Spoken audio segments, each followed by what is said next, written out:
I left all the hoses together as best as I can so that I would not get confused.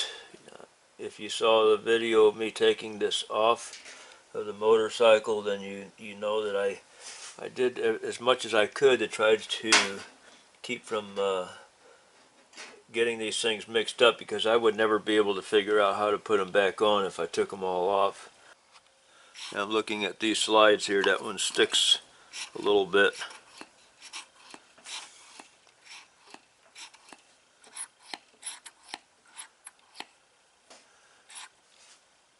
I'm just looking the thing over and trying to find out where I'm going to start on it and to what degree I'm going to go into it.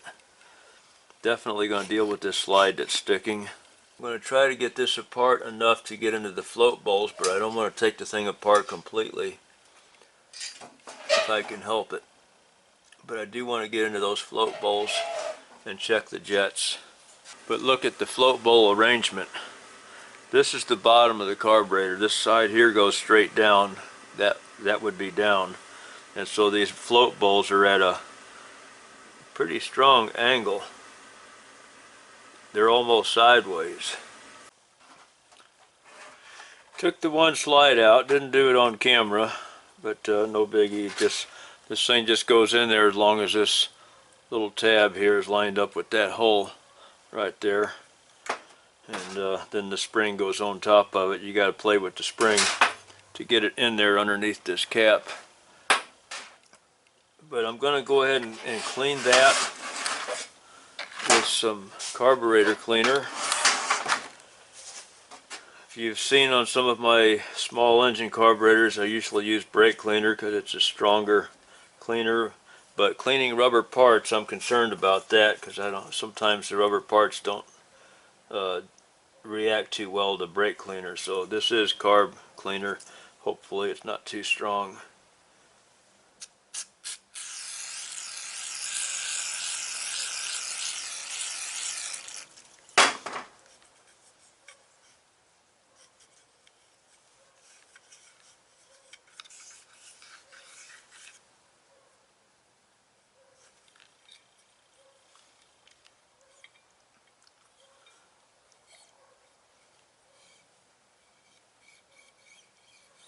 This did have some sticky little rings on there where it was obviously set up with some dry gas that had dried onto those rings in a funny position.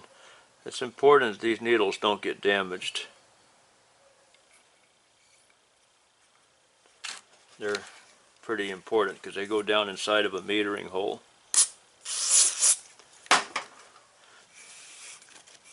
You see we're getting some dirt there. Where are we? Sorry. Now, of course, you want to look for damage and holes in this diaphragm, which is not really likely. It's rare that would happen. I don't know what kind of rubber this is, but it has got to be the best rubber that's made. This one's 30 years old and it is just in perfect shape.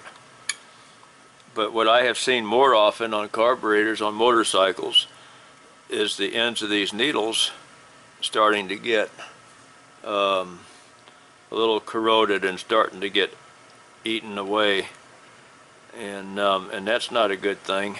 But if you have to put them back, you have to put them back. It's just a minor thing that would affect the flow of gas slightly, but it won't really affect the driving of the thing too much. It just won't be perfect.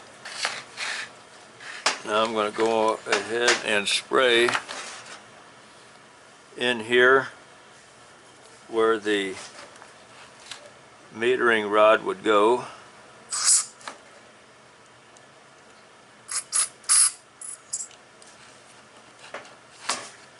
I'll have to do it sideways because I'm just getting air.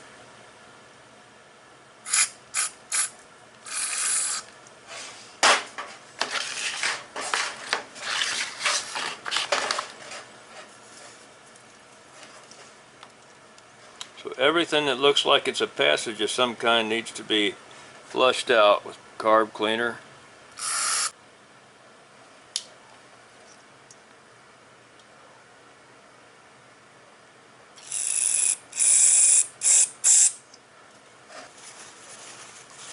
I have done these carbs on my 1200 I used to have, and on other people's 1200, 1100s, and 1000s Goldwings, and they're all similar, pretty close to the same, not much difference between those three. I've never seen one set up like this one is. It's a lot more complicated. I'm not pulling any Welsh plugs out. We got a Welsh plug right here where I'm pointing. Paper towel, and you got to use high quality paper towels, expensive ones, because the cheap ones are too dusty. They leave too much lint behind, and some of that lint can get in the wrong place and cause you trouble. And once again, this is not a carburetor rebuild at all. I'm not qualified to do a carburetor rebuild on this thing. Maybe after just cleaning it and getting acquainted with it a few times, I might be better qualified, but not yet. I'm just going to keep going around and cleaning little things like this to make it a little easier and cleaner to handle.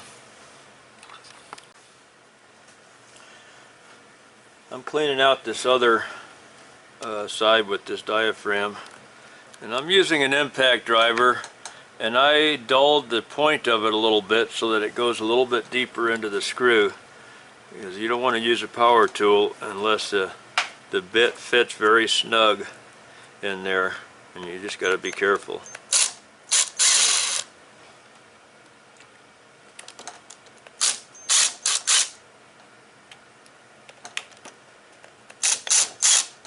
Now this is going to fly off of there if I don't hold it.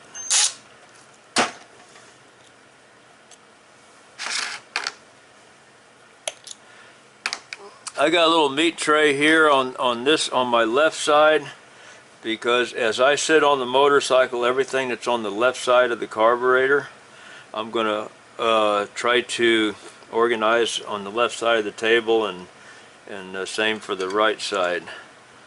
So it's a good sign to look on the inside of this cap here, and see that it's clean. That means there's little or no chance that the diaphragm is damaged. But if you see this little thing right here, that's where it yeah, that's that little tab I was telling you about, lines up there, and this also lines up with that. This little notch right here, where am I? This little notch right here in the cap, that lines up right with that too. What that does is that exposes vacuum to the inside of this when you're accelerating. When you're accelerating, acceleration vacuum was a port inside the throat of the carburetor exposes. Now I don't know a lot about this particular carburetor, but carburetors in general I am well familiar with. And that exposes vacuum to this side. The spring is pushing it down, keeping this needle down inside a metering jet. And then when you expose vacuum to it, it pulls the diaphragm up out of there and allows more fuel flow as you accelerate.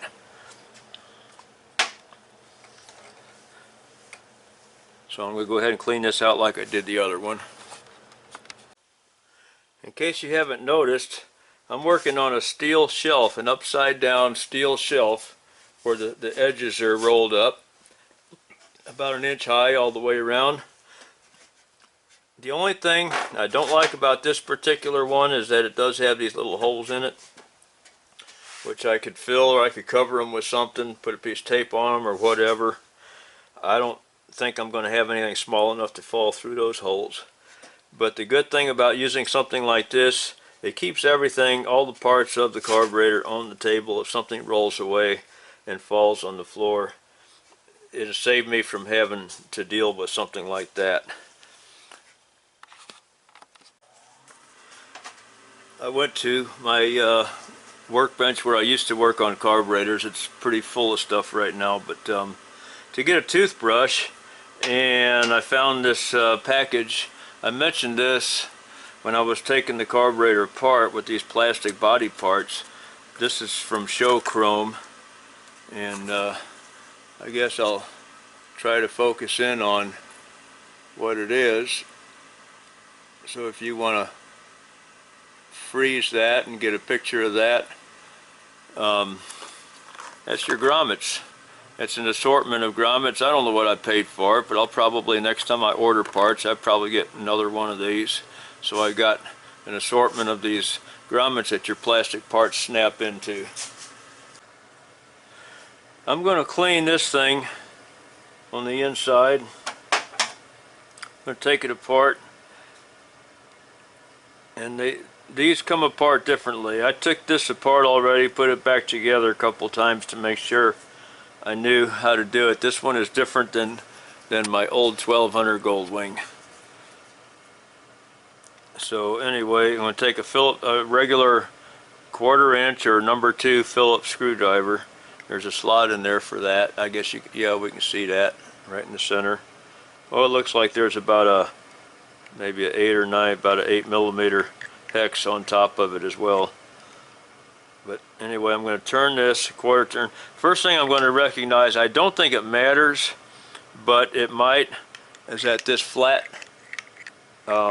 side right here is facing towards this little port on this diaphragm. So I'll try to remember that, put it back together that way. Anyway, I'm going to push down a little bit, turn this about 90 degrees, and it loosens up, and then I'm going to take this miniature needle nose, lift that out of there, and then down here on the inside there's 2 circles in there. The smaller one in the middle, I'm going to turn that one 90 degrees. I lift it up and turn it 90 degrees, and then lift it out of there. And now we can lift up the needle. Just pull the needle right out, put your finger in there and catch it, because it's got a spacer on it. Spacer stayed in there. There, it's out right now. Alright, now I can clean this. I got a pan here that I clean over. I'll go on ahead, and that's all the pieces that are in there, so it's safe to go on ahead and spray that. Wipe it out with a paper towel on the inside, and then blow some air in it.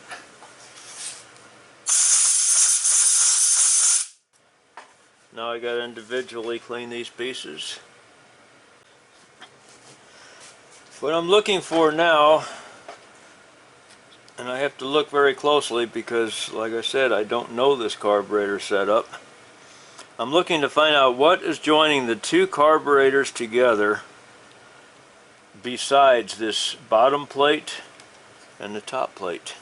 I can take the top and bottom plate off and the carburetors will start to fall apart from each other, but all the linkage and hoses and stuff that are holding them together is of a concern to me. I need to find out which are the best ones to take off. I think I can just take this piece of linkage right here off and let it hang.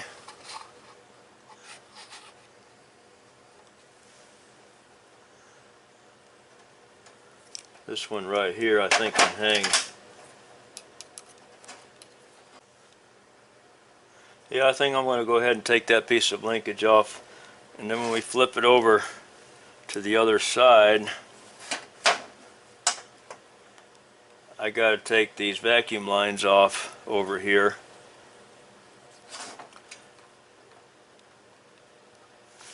Because they go to the same ports on the opposite on the other carburetor on the opposite side. So I'm going to take these off, but I got to snap a picture so I remember which ones go where.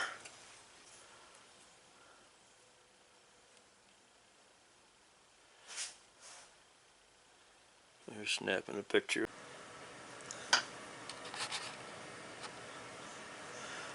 Well, I pulled these two off, and then I see I got one going all the way around to the other side. I may have to look at this video myself to find out where these go when I'm done. I'm going to take this bar off right here that links the two sides together. So I'm making a note of the position that it's in, and I'm going to take this off on one side. Well, the two ends of that cotter pin both came off, and that's pretty tiny cotter pin there. So I'll probably improvise, probably won't try to find cotter pins that size. I'm not sure, but I think I'm ready to try to separate these now. I'm going to use a number 3 screwdriver. Even though these screws are boogered up, somebody put them back in, and I was able to break them loose by hand, so I don't think they're on. They might have had trouble getting them off, but they didn't put them back in too awful tight, so I'm glad for that. And then I got these on the other side too.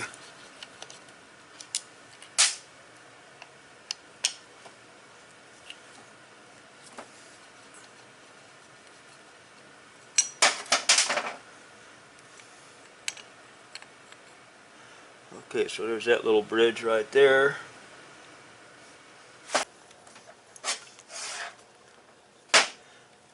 Now on this side it's going to be these here.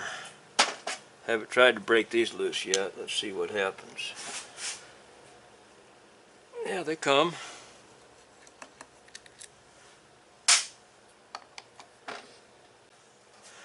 Well, they're coming loose, but I forgot to separate this section right here. I'm going to try to do that with, I'm just going to take this little accelerator pump.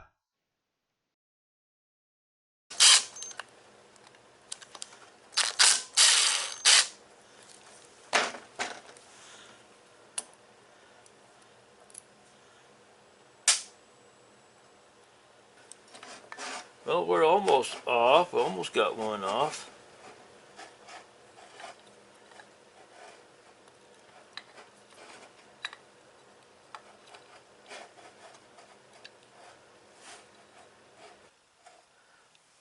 Well, I just get one of these completely off.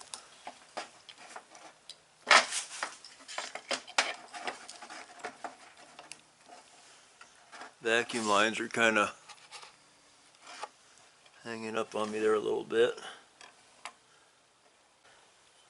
But so I got to really check the condition of all these vacuum lines, the ends of them, and make sure they're not brittle or gummy or soft and trying to collapse with vacuum.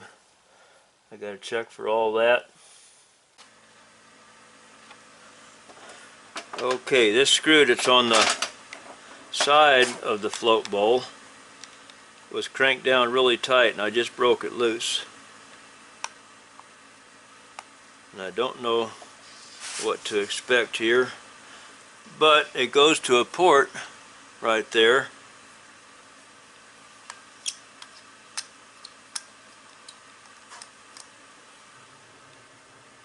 I kind of felt like it had a spring, but it doesn't. But look at this. That needs attention. That's all rusty. I need to soak that in some vinegar and clean that up. Well, this float bowl don't look too bad. I thought it was going to be more crusty than that. It's not too bad. But all these jets in here, I got to make sure these are clean. And that's where I have my doubts.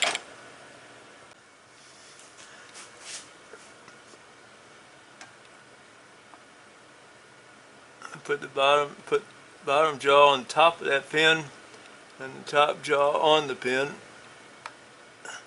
Squeeze it like that. And now I can either work it out of there. I think I'm going to go in the other direction. It might be easier to pull it out the other direction.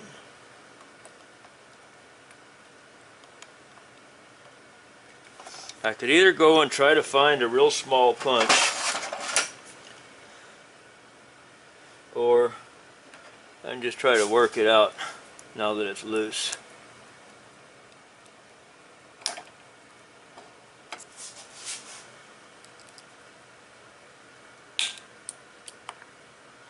I might need to get that punch.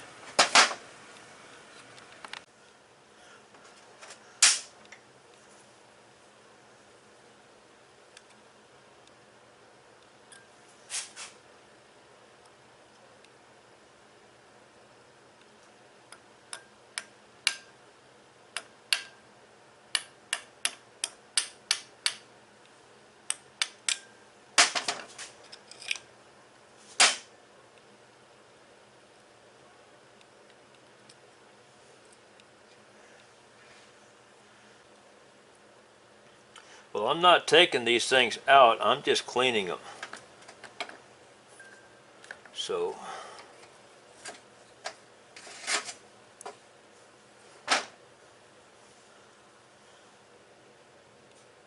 I'm not taking all these, I'll just clean them where they are.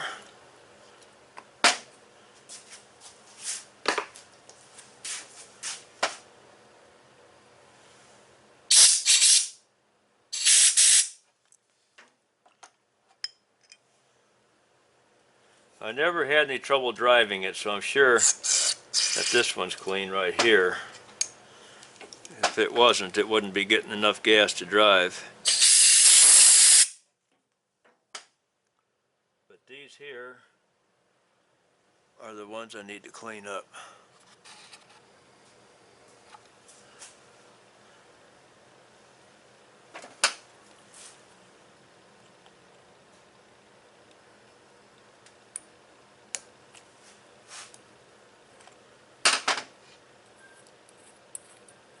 How do I know, since I never worked on this carburetor?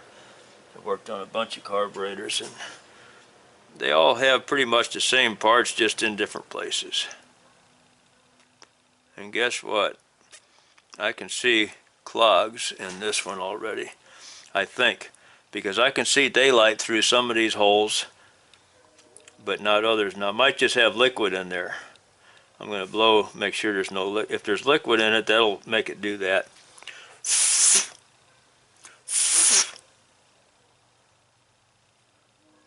That's all it was, because they're clean now. I can see through them.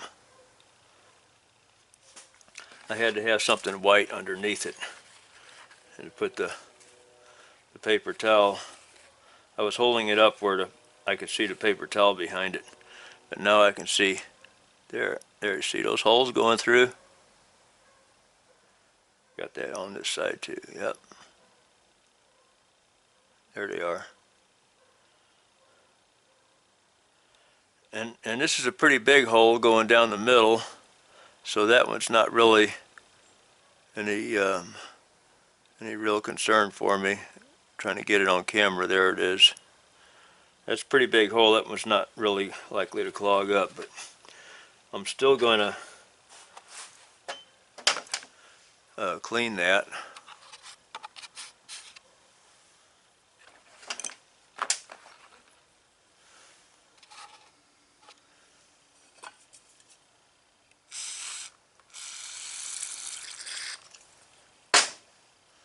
But that's not going to be the idle jet, not being that big. That's too big for the idle jet.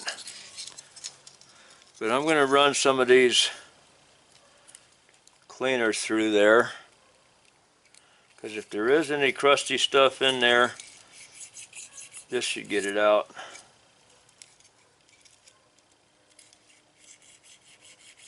Just kind of lightly wipe these ribbed cleaners on the sidewalls inside that hole, just lightly. We don't want to take any metal out, just dirt.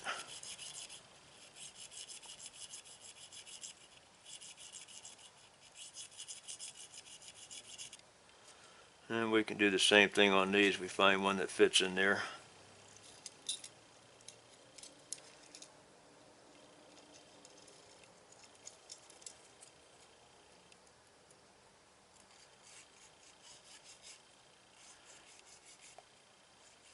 It's these steel ribs on these fine little cleaning wires. If you work on them too hard, they can cut metal off of there, so we're not trying to do that. We're just trying to clean the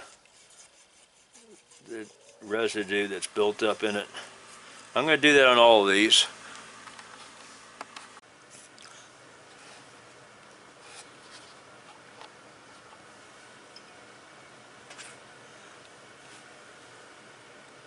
I just cracked this one loose.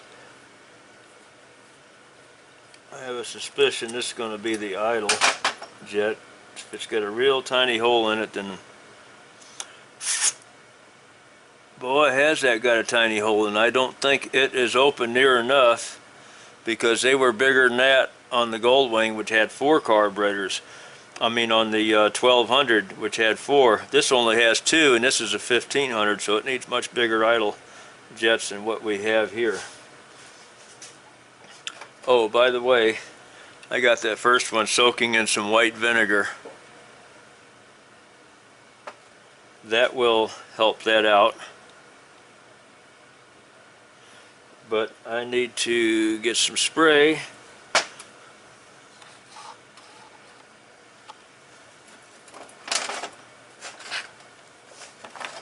That's what I always find on motorcycle carburetors and small engine carburetors, is the idle jets always clog up. And I think the main reason why, look, the spray's going through it now. But the main reason why, in my opinion, is because gasoline starts to separate and get chunky, and these idle jets just can't handle it. Those chunks get caught in there and start blocking the flow.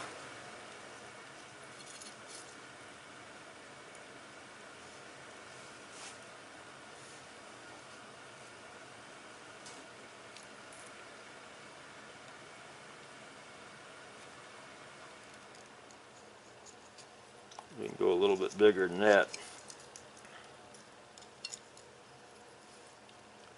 See if this one will go in there.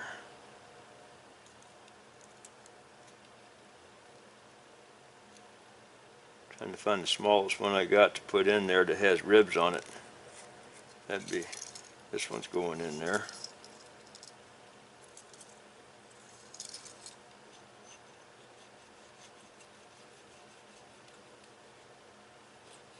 Wasn't going to try to show on the camera what I saw where I knew it was clogged up, because I'd never get the thing lined up to where I could see daylight through it trying to look at it on the camera.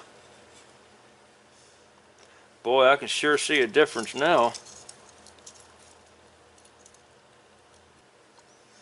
I need to go down one size. I don't want to force it, don't want to cut any metal off. Let me get all of these little guys here. But I can see a nice round hole. I can see daylight all the way through it now, and I'll show that in a minute. I'm glad I found that, because that's what I thought was wrong. And I fixed a lot of carburetors cleaning that before.